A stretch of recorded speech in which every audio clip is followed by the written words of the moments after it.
Hai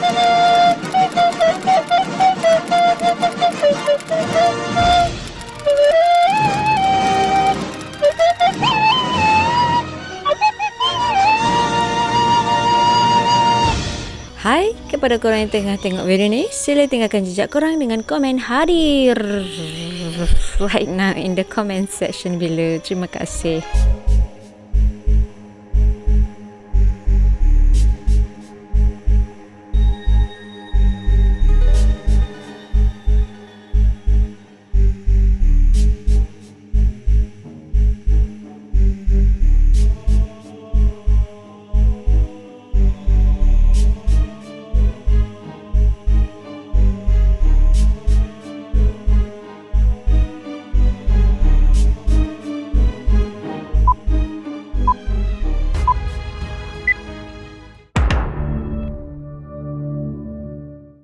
Hai, Assalamualaikum warahmatullahi wabarakatuh dan selamat sejahtera. Terima kasih masih lagi menonton channel Frankis. Terima kasih kepada yang dah subscribe channel ni. Terima kasih kepada set kita. Terima kasih juga kepada semua penyumbang super thanks. Sumbangan anda amatlah kami hargai. Malam ni Nini nak share cerita lama dah Nini sipe. Cerita ni cerita benar. Kalau awak pernah tengok ada cerita pasal latihan tentera, nama dia K. Cerita ni pun cerita daripada dia. Cerita ni Nini dah minta izin lah untuk share. Dia ada buat cerita ni dalam bentuk penulisan tapi dekat Twitter dia, K Amir. Jadi Nini minta dengan dia untuk share seperti mana Nini share cerita tu, cerita latihan ketenteraan tu. Jadi untuk malam ni cerita dia adalah pasal bilik mayat. Tanpa lengah-lengah, tanpa basi-basi lagi, jom kita terus masuk ke cerita on count of 3, 2, 1. Cerita ni berlaku pada tahun 2019 pada bulan Januari. K ni dia dapat kerja ni selepas dia tamat latihan ketenteraan. Lepas tu dapatlah kerja dekat satu hospital di Kuala Lumpur. Dia ni bekerja sebagai pembantu forensik masa ni. Tapi ni bukan kerja tetap lah. Kerja kira part time, kerja sampingan. Macam kita sedia maklum, kalau forensik gak, urusan dia nya adalah berkenaan dengan mayat lah. Begitu juga K. Dia bukan orang utama lah untuk buat postmortem ke apa, tapi dia kira kerja dia sebagai pembantu bilik bedah, dekat bilik mayat, pembantu. Hari pertama kerja dekat hospital dekat Kuala Lumpur ni, K diberi satu meja dan juga satu loker untuk dia simpan barang-barang peribadi sementara dia bekerja tu. Jadi cuma yang dipesan kepada K, jangan silent telefon. Jangan sesekali letak telefon jauh daripada dia. Semua kena cek telefon in case ada emergency. Sebabnya kita, kalau ada orang call, tiba-tiba K tak khabar, jadi tergendalilah kerja Jadi gak K take note lah benda tu. Dia faham lah. Lepas pada dia duduk sipir barang peribadi dia tu, dia pun ambil lah satu buku catatan dan juga satu batang pen. Sebabnya hari pertama standard lah, dia akan dibawa round, pergi kenal orang staff-staff dulu, pergi kenal kawasan tempat Lepas tu bila dia dah ready tu, adalah seorang staff ni bawa dia pergi round hampir seluruh kawasan hospital tu. Tepat-tepat K dibawa melawat supaya kenal dekat hospital ni bukan tempat biasa-biasa je. Sebabnya of course lah staff bukannya pesakit kita tahunya pergi bilik doktor, pergi ward, pergi bilik bedah gitu Staff ni dia lagi deep, dia tahu bilik-bilik rahsia, bilik-bilik mana menakutkan, mana menggembirakan, gitulah. K ni dia kata dia punya round semua tempat tu. Dia kata boleh kata semua tempat dia pergi tu memang vibe hospital agak meremang lah. Untuk bulan pertama ni, K ditugaskan untuk bekerja shift tengah hari je. Tak kena shift malam lagi. Dia ditempatkan di satu tempat berdekatan dengan unit forensik. Sebenarnya unit forensik dah lah. Cuma tugas dia masa bulan pertama ni adalah hanya untuk mencuci barang-barang pekakah orang set-set forensik guna ni. Macam pisah, gunting, semualah. Semua benda alat-alat hok tajam tu kau gapo semua hok orang guna untuk buat postmortem. Jadi tugas dia cuci dan juga pastikan semua barang-barang tu lengkap untuk digunakan jika ada kes. Selepas beberapa hari duduk dekat hospital tu, dekat unit tu, K pun rasa macam boleh menyesuaikan diri dah. Jadi dia kerja lah, buatlah kerja dia macam biasanya. Dekat tempat kerja dia ni adalah seorang staff ni, akak tu lah. Semua duduk kecek dengan K. Ayat dia lebih kurang gini ya semua. Dek, tak lama lagi kak nak posting kat tempat lain dah. Awak jagalah tempat ni moleknya deh. Akak ni kerja sini lama dah. Jadi kak lali dah. Biasa dah dengan tempat-tempat gini. Bak apa kak? Gapo lali? Biasa saya tengok. Okey je office ni. Oh, kau shift malam? Oh, biasa tu. Hospital ke? Tempat mana awak tak ngeri? Ngeri belaka. Tak apa, dik. Nanti awak pegang cara kerja awak. Akak harap awak okey lah. InsyaAllah. Selepas minggu, K ni dibawa ke unit forensik. Masa ni dia tak tahu betul-betul lagi lagu mana forensik tu. Dalam kepala dia mikir macam dalam cerita-cerita Mak Saleh tu lah. Bertempat orang bedah-bedah siasat mayat gitu ya. K ni untuk hari pertama dekat unit forensik tu dia dibawalah oleh Kak tadi. Kak kata nak posting tempat lain kan. Kak ni pun bawa lah dia pergi ke bahagian unit forensik hok dia bakal bekerja ni lah. Masa ni dia sangat excited jugalah. Oh, dengar boleh dekat betul-betul dekat kawasan unit forensik Mikirlah gapo kerja dia pas ni, gapo dia nak kena buat. Memang excited lah. Bila siapa dekat kawasan forensik tu, nak masuk tu, akak tu pun ayat gini. Dek, tabah tau. Jadi K dengar gitu, iakan je lah dia tengah excited ni. Tapi ke, bila masuk je dekat bilik tu, dekat unit tu dia, tiba-tiba meme dia rasa loyo gila. Bau hanya yang macam-macam dekat kawasan unit tu menyebabkan K rasa dia macam tak mampu nak masuk dekat unit tu. Akak tu pun builah emas ke K bila ambil emas tu, nak pakai emas tu, dia pun ya aku kak tu. Kak, bau gapo ni kak? Allahu Akbar. Saya nak masuk pun seru sesuatu napah ni. Tak boleh nak nyawa dah berasa. Bau pekat molek dah ni. Akak tu tak jawab gapo, dia je. Lepas tu dia pun bawa lah kek masuk ke dalam lagi, ke dalam unit tu lah. Dek, mu jangan lari dek, mu lari siap. Masuk masuk, selepas pintu unit forensik, kemudian masuk pintu lain sehinggalah satu pintu K nampak dekat atas pintu tu ada tulis bilik bedah. Dekat bilik bedah tu ada tepi tu tempat postmortem mayat. Oh, masa ni K kejut dah lah. Weh, memang dia kena kerja dekat unit tu. Dalam kepala dia mikir macam-macam dah dengan bau lagi. Oi, vibe dia memang rasa tiba-tiba rasa nervous. Hilang dah excited tadi tu. Mari mikir pelik-pelik dah. Dek, mu okey tak ni? Mana nampak kaluk molek naling molek. Oloh, relax lah. Tak ada gapo. Basu ya dah mula-mula je. Akak pun dah lama dah sini rasa macam biasa je lah. Tak ada gapo-gapo pun. Lagi kupung tu mati belakang dah ke tu. Nak takut gapo. Dalam kepala ke mikir memanglah mati belakang dah. Lama kena bangun mana-mana kak. Duk kokak tekuk dia tu jadi zombie dia. Tak pasal-pasal. Masa ni kak benda tak logik pun jadi terfikir. Jatuh tu tak ada oyak lah. Nak tubik dah, nak locak tubik dah. Punyalah naling K ni. Dia tak expect dia kena kerja dalam betul-betul dalam unit postmortem tu. Ikut nak lari lalu dah hari tu. Tapi main mikir biarlah 3 bulan. Memang 3 bulan je hari nak kerja. Lepas ni tak usah dah. Lepas 3 bulan caw daripada tempat ni. Tak start lagi kerja tu. Nak lari dah. Lepas tu masuklah deh. Masuk kawasan tu K ni pun nampaklah satu tempat macam drawer gitu dah.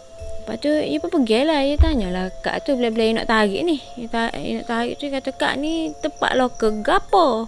Adik jangan buka. Tu bukan tempat sipai barang tu.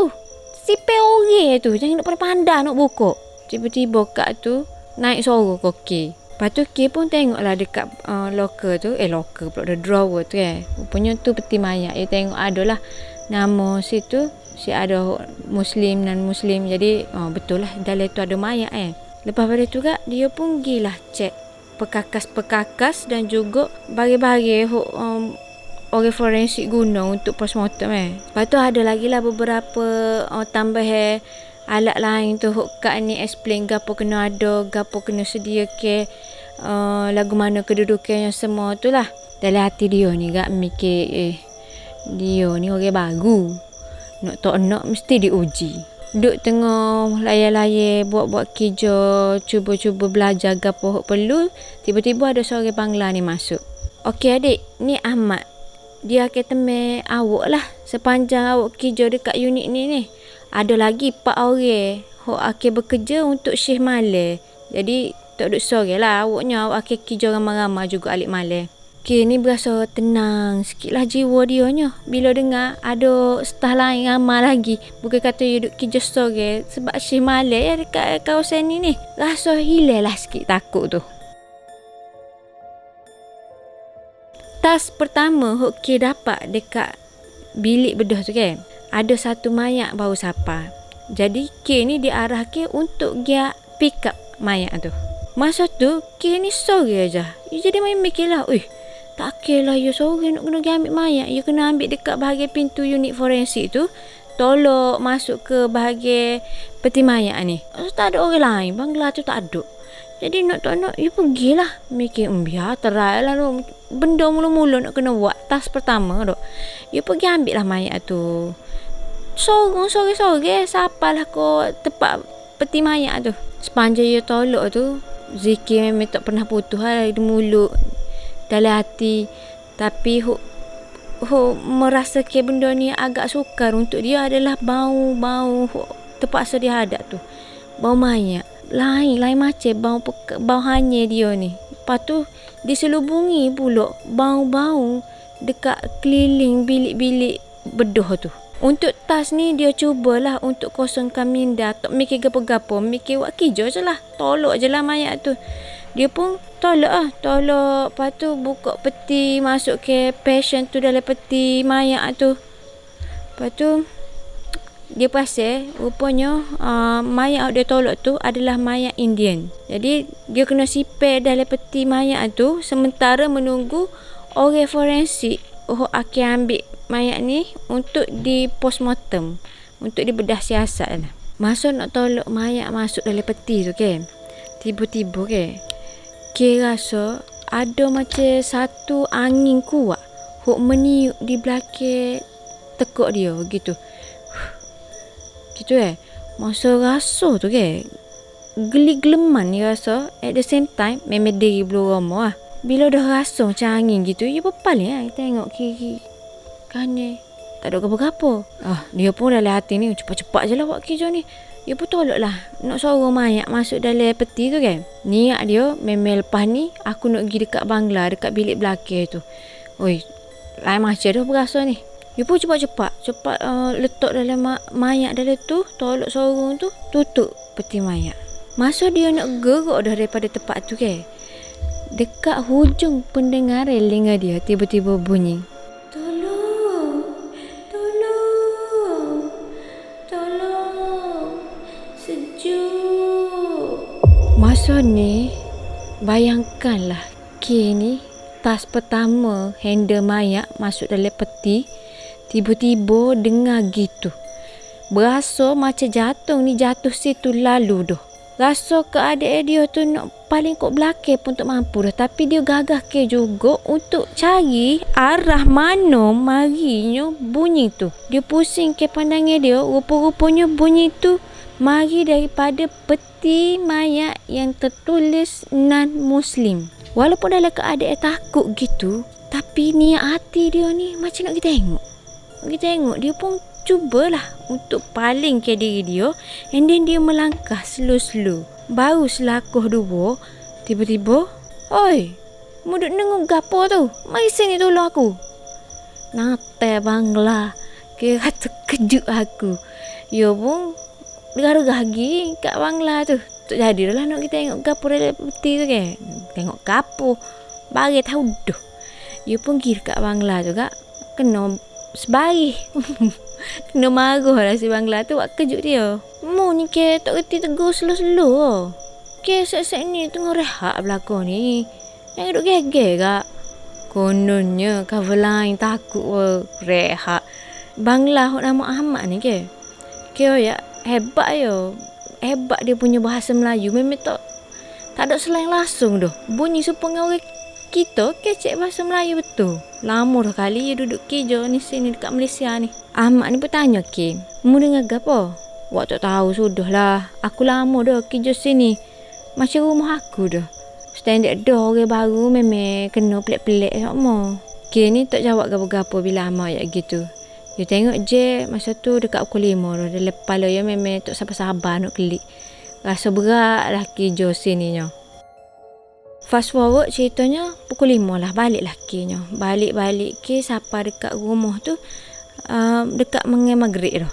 Memang you perasan lah bau bilik you tempat you kerja tu melekat dekat bau baju dia. Siapa dekat rumah tu you pun duduk depan pintu rumah lama kot. Cegak depan rumah duduk dengar nak masuk ni. Rasa mikir main pelik-pelik dah. Lepas tu mak dia pun buka pintu. Mak tanyalah, mu buat apa ni duduk cegak depan pintu ni tak masuk-masuk. Maghrib-maghrib gini ni. Lepas tu K pun bila mak dia gitu, dia pun terus masuk. Masa dia melangkah masuk ke dalam rumah tu, mak dia pun tengok lagi dia. Bapa muka mu pucat ni? Bau gapo you hanya ni busuknya. Gimana dia ni? Basuh baju tu atik. Masa ni K tak ayak lagi. Dia ni kerja lagu mana ke mak dia. Lepas tu dia pun masuk mandi. Sudah mandi gapo semua settle, masuk dalam bilik. Terlelap lah dia. Setelah sekian beberapa lama K tidur, dia pun marilah satu mimpi. Dalam mimpi dia ni, marilah seorang pakcik. Pakcik ni berkulit gelap. Pakcik ni katanya, gini koki. Dek, esok pakcik datang. Nanti kamu jemput pakcik dekat pintu ya pagi esok. Dalam mimpi, memang tak boleh nak kawal lah gapo. Ikut je lah gapo dalam mimpi tu kata. Gitulah juga K-nya. Dengan tak tahu apa yang pakcik tu mari, tak tahu gapo yang dikata K, tapi begitulah kata-kata pakcik tu. Esok pagi tu K pun gilah kerja dia. Masuk-masuk je dekat kawasan tempat kerja dia, dia tengok ada satu pasien mayat hok duduk berlunjur dah dekat atas tempat nolok tu lah. Okey Lek, kau bawa pasien ni masuk ke bilik postmortem, sekejap lagi doktor sampai lah tu. Lepas tu K ni pun tolak lah. Oh tak lupa, orang panggil dia Lek. Ya, nama dia Khalid. Tapi dia bahasa K dekat social media K. Baru nak oyak dia. Jadi K ni pun ambil lah. Sorong lah mayat tu ke bilik postmortem. Dalam perjalanan duduk tengok sorong tu, tubik lah tangan jolo tubik gitu deh. Nampak macam tangan orang tua. Bila dia tengok nampak dah tangan macam orang tua gitu tu, dia pun teringat lah mimpi yang malam. Mimpi pakcik hok tua tu mari jumpa dia. Siapa dekat bilik postmortem tu lagi bijak punya K ni, dia pergi selok kain. Selok nak tengok muka. Buka tu gak pakak jolo sungguh dah. Memang orang tua hok yang mimpi malam tu. Wish. Sekmo bunyi macam biasa. Bayar ke. Semalam mimpi kita jumpa. Orang yang nak jumpa dengan kita hari ni jumpa sungguh. Tapi dia tu dalam keadaan mayat. K pun nampak muka orang tua tu gak tutup mula lah. Terus gil depan lalu tinggal terus lah dia hanya tubik daripada bilik postmortem tu. Istighfar bla-bla. Dia rasa macam tak boleh nak ada, tak sanggup nak ada benda-benda gini. Cepat kau cerita. Betul tu, K ni duduk perhati je bilik postmortem tu. Dia duduk kat luar lah. Bilik postmortem tu dia macam bilik cermin je. Jadi duduk perhatilah doktor-doktor ni duduk bedah lah pakcik tu ni. Relax lah doktor-doktor tu pusing ke kepala pakcik tu. Ngadak kau K. K bila tengok gitu, dia pun alih ke pandangan lah. Tinggal balik pun gapo mimpi semalam tu. Rasa di blue homo juga. Lepas tu sudah habis postmortem gapo, sudah mandi ke mayat, sudah kafan ke semua. K pun ambil lah pakcik ni, bawa tolak ke van jenazah. Masa dia tengah tolak nak pergi ke van jenazah ni kak, K pun sedekah lah Al-Fatihah. Lepas tu doa-doa lah sikit, semoga diharai ke sesaan kubur ke atas pakcik ni, diharap gapo dah dijauhkan daripada api neraka gapo gitulah. Doa basic lah, bukan basic panggil doa apa yang perlulah untuk bila kita tengok jenazah mayat ni. Kemudian habislah hari tu pekerjaan K dekat unit forensik. Jadi dia pun balik ke rumah macam biasa. Malam tu masa dia tidur, dia mimpi pula sekali lagi pakcik tu mari. Tapi pakcik tu kecek benda lain lah. Dia kata, "Dek, terima kasih tau." Tu je pakcik tu sebut. Jadi kak K ni tak tahulah gapo maksud pakcik tu. Mungkinlah pakcik tu terima kasih ke sebab doa ke dia ko, ataupun urus ke dia ko, tak tahulah. Begitulah ceritanya. Jadi kak tak apalah, fikir hok molek-molek je lah K nya. Masuk bulan kedua, K kerja dekat unit forensik dia. Masa ni shift malam lah. Pada hari tersebut, Bangla tu MC. Dah lepas lah K. Ui, tak ini pula lah. Dia nak MC, nak demi, nak mati apalah. Sudah lah kerja nak kena kerja sore dah lah shift malam. Dalam unit forensik, bilik postmortem gapo tu lah pula. Jadi nak tak nak kena hadap je lah. Langgar je lah gapo pun, kira ambil pengalaman. Dekat bilik postmortem ni, K tu terpaksa, bukan terpaksa, tugas dia pada hari tersebut adalah untuk tukar cadar. Lepas tu standby ke bagi-bagi standard tu lah, alat perkakas untuk orang bro forensik guna ni. Sebab pas ni akhir ada pasien yang perlu dibedah siasat. Masa K mula-mula masuk tu kan untuk tukar cadar, ya Allah, busuk dia kata, busuk punya, dia punya busuk tu saya pakai mask 2 lapis pun tak look, memang bau lagi hanyir dan pekaknya bau dalam bilik pembedahan tu. Tapi K pun buat juga kerja. Dalam masa yang sama, anak mata yang ni nampak je ada benda-benda hok mengintai lari tutah belakang dia nya. Tapi gak atas tuntutan kerja dia tak malah nak cara benda-benda lagu tu. Sudah dia tukar cadar dekat bilik postmortem tu, dia pun gilah dekat dalam bilik tu juga, tapi bahagian lain sikit dia. Bahagian hok tempat perkakas tu. Perkakas gunting semua benda tu lah. Jadi alat-alat perkakas tu dia ada diasingkan tau tak? Dua set. Satu set tu benda sama je sebenarnya. Tapi yalah pihak hak ni untuk muslim, hak ni untuk non muslim. Gitu. Lepas tu K tu pun cuci satu persatu. Bukan sikit tau, banyak bagi-bagi dia. Tengah cuci satu persatu tu ke, peti mayat hak ada dekat bilik forensik tu tiba-tiba bergegar. Satu persatu gegar. Hak ni. Dalam masa yang sama bunyi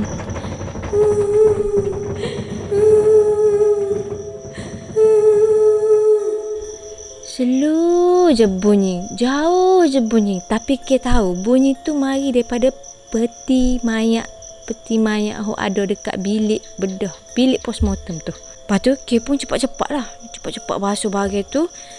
Sudah basuh, dia nak kena sterilize. Lepas tu dia nak kena letak dalam satu bekas pemanas ni. Tinggal hak tu je step dia. Dia nak letak dalam dekat pemanas tu. Tiba-tiba dari belakang ni ada orang tarik baju dia. Gitu Lepas tu bunyi suara, "Abang, lama lagi kau nak siap tu?" K ni tak ada nak mikir dah. Dia rasa macam ada orang tarik Dia pun terus jawab, "Nak siap dah ni. Buat apanya?" Lepas tu dia paling belakang, tak ada nak mikir pakai refleks tu jawab gitu deh. Paling belakang tu tak ada orang. Tak perlu fikir lama, terus tinggal gapo kerja dia tu, unggah lagi dekat kaunter depan. Temen saya mata Weh, macam ngeri lah belakang ni Jom temen saya mata. Habis dekat kaunter tu pun bila duk suka, tanya lelaki, "Dek, buat apa dek?" "Oh loh, relax lah, biasalah tu. Budak-budak baru memang kena sokmo. Lama-lama mu biasalah tu." Tapi bukan kecek sajalah. Habis tu follow lah temen K tempat kerja dia nya. Bila-bila buah Lepas tu K pun tambah lagi. Esok lusa gaponya tak duduk kecek lah. Habis pun kena sokmo pas lo ni. Oh loh. Habis tu pun dengar Ki gitu, suka je lah dia. Bulan terakhir. Di bulan terakhir Ki Jo ni, vibe dia rasa macam tahu-tahu je dia nak berhenti dah Ki Jo. Ada satu malam tu di bulan terakhir Ki Jo kan, dia mimpi ada seorang mari jumpa dia. Dia macam kenal lah orang ni, tapi dia tak tahu siapa, dia tak nampak muka dah. Tapi dia tahu orang ni jatuh, lepas tu mungkin sayang dia, cuma tak pasti siapa. Jadi orang tu mari dalam mimpi dia. Orang tu kata, "Bro, esok aku lawat kau kat tempat kerja tau." Macam biasa dalam mimpi memang tak boleh nak kawal apa-apa. Jadi Ki ni bangun esoknya dengan tertanya-tanya dan kebingungan macam biasalah. Tapi dia ada terfikir kok, sayang-sayang dia mana ada tahu dia Ki Jo dekat forensik lah ni. Moga Ki Jo sampingnya dia pun tak beroyak lah. Ki Jo part time ke. Petang tu dia pun masuk lah Ki Jo. Macam biasalah. Hari tu dia Ki Jo stay lagi. Ki Jo sorry lagi. Bangla tu MC lagi. Jadi dia masuk tempat Ki Jo tu. Hari tu agak lama lah duduk dalam bilik tu. Berja-geja dalam bilik dekat unit forensik tu. Masa dia tengah buat Ki Jo dia, tengah-tengah buat Ki Jo tu, peti mayat hok dekat tempat Ki Jo tu dia gegah. Agak kerak juga kejadian tu. Duk gegah gugur. Tapi gak hari tu sebab bulan terakhir okay, dia cuba gagahkan diri untuk rekod. Dia pun ambil telefon dia, buka tempat rekod tu. Tapi gak banyak kali duk buka kat tempat rekod tu bit mula. Ngalah-ngalah you selfie je lah. Lepas pada you selfie, tapi tak nak tunjuk juga dia footage peti mayat tu gegar. Dia pun terus kewak Ki Jo. Dalam hati dia ni memang sebenarnya ugoh lah juga. Takut lah, tak takut tau. Lepas tu buat Ki Jo tu, dalam masa yang sama, dia cuba terendahkan gapo hok berlaku sekeliling dia. Tapi dia memang perasan lah, macam nampak lah figure-figure hok mengintai-ngintai gapo tu. Lepas tu ada satu momen tu, dia tengah-tengah duk buat Ki Jo tu, tiba-tiba dia nampak ada satu benda bergerak dekat bahagian pintu. Dia perasan ada satu tangan manusia, figure macam kita je, tapi tangan tu berwarna hitam. Dia pun tak tahu lagi, macam tak nampak lah dia. Lepas tu duduk tengah buat Ki Jo masa ni, dia siap lah bagi-bagi tu. Bagi-bagi pisah ke apa semua. Lepas tu tag nama dekat setiap peti mayat ke apa semua. Ke apa perlu dibuat dalam bilik tu, dia pun buat lah. Tapi sampai satu part ni, dia tak boleh nak buat tak cara dah. Iaitu bila mana dia dengar ada orang panggil nama dia. Panggilan tu tidaklah derah, tapi jelas. Ki ni tercari-cari juga dia daripada arah mana. Dia paling-paling dia tengok, rupanya bunyi orang panggil nama dia tu daripada satu bilik postmortem. Bilik gelap dia ni panggil. And bilik tu memang dilarang masuk. Staf-staf biasa tak boleh masuk, hanya doktor je boleh masuk. Ki tu dengar bunyi suara daripada arah tu. Memang dia tak pergi lah. Memang dia biarkan lah. Ki siap Ki Jo dia cepat-cepat. Kemudian dia nak tubik lah daripada pintu bilik bedah tu kan. Masa dia nak tubik tu, tiba-tiba dia dapat call. Kring. Hello adik, ada pasien baru tu dekat pintu. Tolong hantarkan dekat bilik bedah. Ki pun gilah ambil pasien tu dekat pintu unit forensik ni dia. Ambil tu, gilah dekat bilik bedah. Tak lama lepas pada tu, geng-geng unit forensik ni lah doktor-doktor bro buat pembedahan ni, marilah sapalah demo tu. Ki ni tengok daripada jauh dia tengok demo tu buka lah ke mayat tu. Dia tengok muda sangat orang mati ni. Ki ni pun tanyalah orang forensik tu, mudanya orang meninggal dunia ni sakit gapo? Dia meninggal dalam tidur, mati ngejut. Sebab tu nak buat postmortem ni, nak tahu juga sebab apa dia matinya. Ki pun perhatilah proses postmortem tu ke atas jenazah tersebut dah. Macam kita tahulah, postmortem ni memang dia buka habis lah. Buka semua, nak tengok organ ke apa semua ni lah. Termasuklah juga dekat kepala ni, memang dia akan buka bahagian kepala.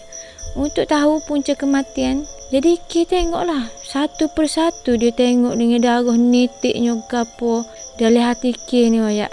Ya Allah, memudahkanlah urusannya. Apalah aku rasa tak segan juga daripada sini ni.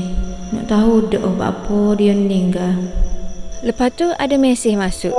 Dek, awak dah boleh pergi rehat dah ni. Lama ke tak larat pula nak buat kerja. Akak bagi kau rehat 2 jam.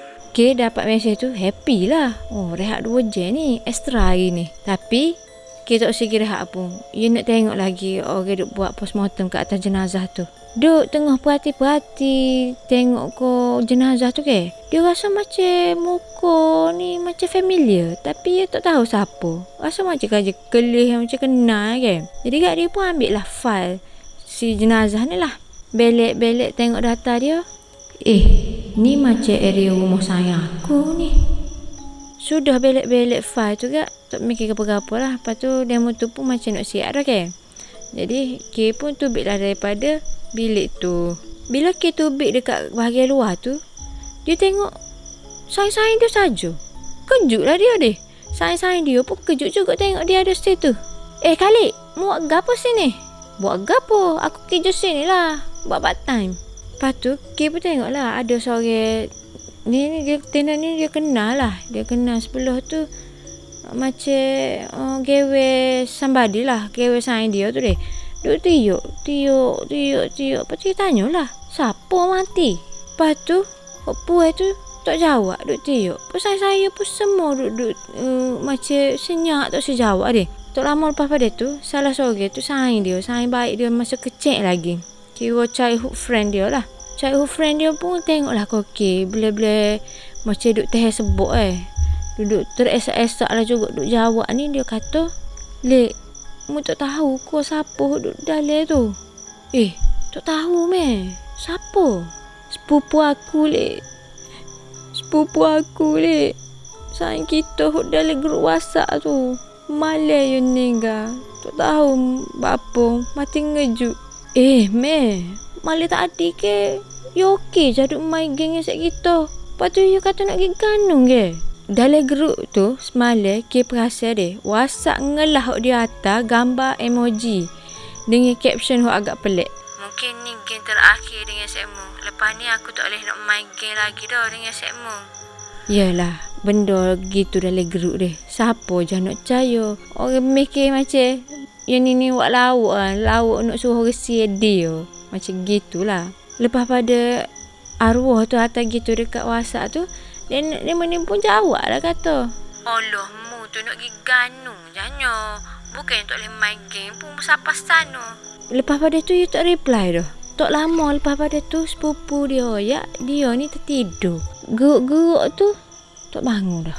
Tak sekolah katanya tu adalah conversation terakhir dia dengan saing-saing dekat WhatsApp tu.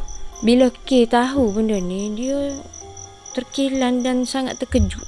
Dah lah dia tengok detail bila jenazah tu di postmortem dia bedah dengan titik darah semuanya. Gila, dia pun tak boleh nak tahan dah sedih. Tiuk lalu bayar K lah duk tengok sayang kita sendiri di postmortem K. Lepas tu K pun royak ke saya. Bapa saya mu tak call aku. Bapa tak ada royak kat aku pun. Patutlah saya mu tahu dok malam aku mimpi. Aku mimpi royak nak mari tempat kerja aku. Aku pelik dah siapa ni. Mimpi mari sungguh rupanya bukan dalam keadaan. Rupanya dalam keadaan gini dia mari. Masa ni K rasa terkilan, rasa sedih, rasa macam-macam. Dia terkejut lah sebenarnya. Dia tolak arwah daripada pintu ke bilik bedah. Dia tengok satu persatu arwah kena bedah. Lepas tu siap doa lagi ke arwah ni. Lepas tu dengan rasa berat hatinya nak tinggal jenazah. Nak tengok juga, nak tahu apa punca kematian dia, gapo semua ni. Lepas tu dia sendiri urus semuanya dalam bilik bedah tu. Dia tak suka rupanya tu sayang dia. Dia ni tak cem muka sebabnya lama dah tak jumpa. Dan dalam mimpi sendiri pun Dia tak nampak pun siapa kahwin tu Lepas pada settle postmortem tu, K pun masuk lah balik dekat bilik tu. Dia pun buatlah urusan pengembumian pula dah. Dia pun buat urusan ni lah, urusan jenazah ni, mandikan jenazah ni orang lain. Tapi dia ada tolong-tolong juga. Dia sendiri hok kafankan. Lepas tu ya urus lah semua hal luar dan dalam arwah ni. Lepas tu segalanya sapalah ke van jenazah. Dia kata itulah kali pertama dia menguruskan orang hok meninggal, hok dia kena dekat tempat kerja dia. Satu pengalaman yang agak lain, yang agak asing, tapi sangat-sangat menyedihkan dia. Sepanjang dia buat urusan nak settle kisah dia ni memang tak berhenti air mata. Air mata daripada awal sapalah kau. Gitulah. Dalam masa yang sama juga, duduk tiup air mata tu, dia tak putus berdoa. Dia berharap sangat. Dia doa semoga sayang dia ni diharamkan segala seksaan dunia dan akhirat. Tak berhenti-berhenti dia zikir, dia selawat atas kematian sayang dia ni. Rasa lemah sangat tubuh dia. Tak boleh nak oyak. Dia kata memang tak tertahan dia rasa punya sebuk tu. Masa dia nak tolak arwah ni keluar daripada unit forensik ke van jenazah dia. Dia tolak tu, dalam keadaan dia duduk tiup. Dia tengok sayang-sayang dia dan keluarga si arwah ni pun teresak-esak duduk tiup. Tak boleh nak bayar rasa betapa luluhnya hati mereka ni kehilangan orang yang disayangi. Ni kalau kira sayang jauh lah juga dia. Tak kenal muka dia, tak cek muka. Tapi berkawan dalam grup tu pun tak mampu nak menahan kesedihan dalam hati. Apatah lagi orang-orang yang rapat dengan si arwah ni. Pendek kau ceritanya hari tu, sudah letak jenazah dekat van jenazah. Dia pun minta lah pelepasan awal gitulah. Kira pensyarat awal. Dia ayak ke orang-orang dekat unit tu kata dia nak tubik awal sebab mati, ada kematian itu adalah sayang dia sendiri. Alhamdulillah dekat orang-orang staff tu semua pehel lah ikut jenazah tu. Siapalah dekat masjid, usung bawa ke siapa koliang lahat. Kata dia punya kain kafan tu dipenuhi dengan darah-darah baru lepas postmortem tu, tubik darah-darah tu. Dia orang semua ni doa lah semoga arwah ni mati dalam keadaan syahid. Sebab dia ke bumi dalam keadaan yang berdarah. Ustaz kata dia ni macam arwah ni lah dimatikan dalam keadaan beriman, insya-Allah. Sebabnya arwah ni dia punya condition jenazah dia ni macam fresh sangat. Macam dalam keadaan tidur je. Tak nampak macam kerah kaku sepuluh jenazah dok. Tapi kalau nak kecek baik-baik pasal arwah ni memang dia baik lah. Kata cara dia kecek dengan orang tu tak ada oyak lah. Memang lemah lembut sepanjang hidup dia ni. Boleh katanya jarilah orang seru hati dengan dia nya. Hok paling orang tahunya Semaya tak memang tak tinggal lah. Jenis orang baik-baik lah. Bukan kata ngau-ngau kursi. Main-main game tu memang lah Tapi tidak lalai lah. Nak oyaknya urusan pengebumian dia pada hari tersebut sangat cepat. Meta aja. Siap berlaku, siap talking apa semua. Jadi lepas pada tu bersurai lah semuanya. Ambil kesempatan masa tu untuk doa arwah sayang dia ni. Ya Allah, Kau permudahkanlah soal jawabnya di sana dan Kau haramkan dari seksaan atau apa-apa sekalipun ke atasnya. Tempatkannya dia di taman-taman syurga ya Allah. Amin amin rabbal alamin. Lepas itu tu, Ki pun terus balik rumah. Siapa dekat rumah tu dia pun terus ngadu ke mak dia lah. Dia kata tak sekolah dia hari ni. Dekat tempat kerja dia ni, dia urus sayang dia sendiri yang meninggal. Keluarga arwah sayang dia ni pun banyak juga berterima kasih ke sebab tolong teman arwah dalam bilik postmortem tu dan urus jenazah dia ni lah. Malam tu datanglah satu mimpi pula sekali lagi ke kata dalam mimpi tu mari 3 orang. Dan 3 orang tu kita tahu siapa tapi dia tak dedahkan siapa. Tapi dia kata 3 orang hamba ni mengucapkan terima kasih kepada atas doa dan gapo dah minta mudah urusan gapo semua ni. pendek kau cerita, cukup je 3 bulan Kijo tempat ni ke. Dia pun teguh resign. Dia kata tempat tu agak berat untuk dia bawa, untuk dia terus ke bekerja. Boleh kata ujian setiap hari tu ada lah dekat tempat Kijo. Balik dengan pucak lesinya, balik pula mimpi pelik-pelik, mimpi arwah orang tu mari, arwah orang ni mari. Benda tu berulang-ulang sampai drain energi dia. Jadi dia rasa macam tak cekak dah. Jadi sekat tu je lah cerita okey mampu nak cerita. Dia kata dia tak mampu dah nak naik. Sebab teringat kau sayang dia tu sedih duk. Sayang dia lama dah tak jumpa tapi duduk sayang dalam grup WhatsApp rasa efek. Ni tak boleh nak imagine. Bayangkan kita tahu kita dapat berita sayang kita meninggal pun kita sedih dah ni. Apatah lagi kita tengok depan mata urusan dia tu dengan dibedah siasat. Ya Allah, ya Allah. Allah, semoga kita semua ni mati dalam keadaan diredai Allah, dimudahkan urusan pengemumian kita ke apa semualah. Semoga mati dalam keadaan husnul khotimah. Itu sajalah untuk hari ni. Terima kasih banyak-banyak. Rating, jangan lupa rating untuk cerita ni dah. Out of 10 berapa saya awak bagi. By the way, awak mana nak join group WhatsApp Frankies, boleh tekan dekat QR code ni. Scan QR code ni. Bolehlah tengok buah-buah sikit situ. Buah-buah duk saja ke. Gapa-gapa kita akan update dekat tu jugalah. Dan juga siapa ada cerita menarik boleh share dekat email ni niniselina@yahoo.com ataupun boleh Telegram ataupun mana-mana lah. Awak atas tu cerita tu. Kalau tak ada cerita ni tak waktu video. Cerita kisah dengan Ibu tak siap lagi. Okey. Sampai situ saja untuk hari ni. Semoga awak tenang-tenang belaka, sihat-sihat belaka. See you guys in the next video. Bye bye. Love you.